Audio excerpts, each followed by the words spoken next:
फिर से आप सभी का स्वागत है आपके अपने YouTube चैनल। तो आज हम आपको बताने जा रहे हैं कि समास क्या होता है। तो आइए स्टार्ट करते हैं। समास किसे कहते हैं? दो या दो से अधिक शब्दों के मेल से बना कोई शब्द, उसे हम क्या कहते हैं? समास। अब बात करें समास के प्रकार की, तो हमारे 10th के सिलेबस में समास के 4 ही प्रकार बताए गए हैं। पहले समास का नाम है द्विगु समास। द्विगु समास की क्या पहचान है दोस्तों? सबसे पहले हम जानते हैं कि द्विगु समास में पहला पद जो होता है वो संख्यावाचक होता है, कि इसमें स्टार्टिंग में क्या है, काउंटिंग नंबर्स होते हैं। जैसे कि एक एग्जांपल के माध्यम से समझते हैं। उदाहरण हमें दे रखा है चौराहा। चौराहा में पहला पद क्या दे रखा है? चौ। चौ का अर्थ क्या होता है? चार। दोस्तों इसी तरह से आप कहते हैं चौराहे का आपको यदि समास विग्रह करने के लिए दिया जाए तो समास विग्रह करके बताएंगे चार राहों का समूह, यानी जहाँ चार रास्ते आकर मिलते हैं उसे चौराहा कहा जाता है। इसी प्रकार नवरत्न, नौ रत्नों का समूह। सप्ताह में सप्त, सप्त यानी क्या होता है दोस्तों? सात। तो इसी तरह कहते हो कि सप्ताह 7 दिनों का समाहार। अठन्नी की बात यदि हम करें तो अठन्नी का समास विग्रह हुआ 8 आनों का समाहार या 8 आनों का समूह। तो ये द्विगु समास की पहचान आप सभी को आगे होगी कि जिसमें पहला पद संख्यावाचक हो, वो क्या है? द्विगु समास।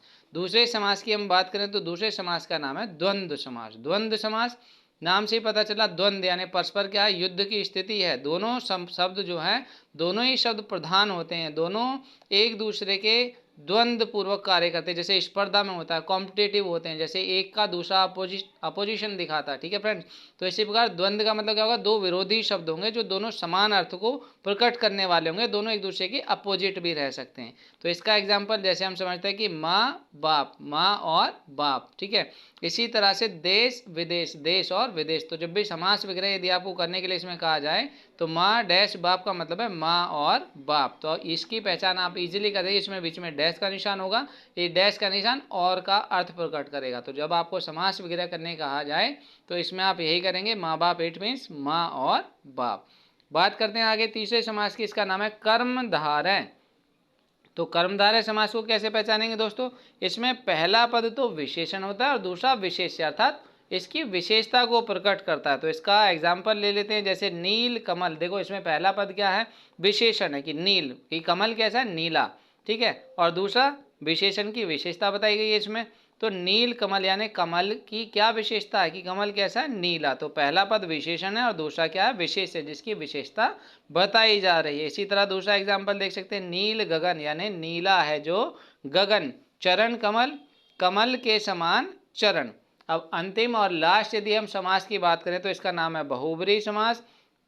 इसमें ना तो पूर्व पद अर्थात पहला पद प्रधान होता है, न ही उत्तर पद यानी दूसरा पद प्रधान होता है, बल्कि दोनों ही पद मिलकर किसी तीसरे की तरफ इशारा करते हैं, संकेत करते हैं। फ्रेंड्स इसका एक एग्जाम्पल ले लेते हैं, जैसे नीलकंठ।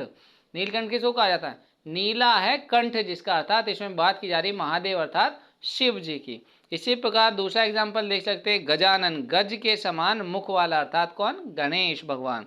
इसी प्रकार दशानन, दशानन में क्या होता है? 10 है आनन, आनन अर्थात फ्रेंड्स क्या होता है? मुख, मुख यानी फेस कह सकते हो कि 10 है मुख जिसके, या 10 मुख वाला। किसको संबोधित किया था दशानन नाम से? रावण को। तो जिसमें ना तो पहला पद प्रधान हो न दूसरा पद प्रधान हो, बल्कि तीसरे की ओर संकेत किया जाए, वहां बहुब्रीहि समास होता है। आई होप आपको ये अच्छे से समझ में आया होगा। इसी तरह के इंटरेस्टिंग फैक्ट्स लेकर हम आपके लिए आते रहेंगे। धन्यवाद।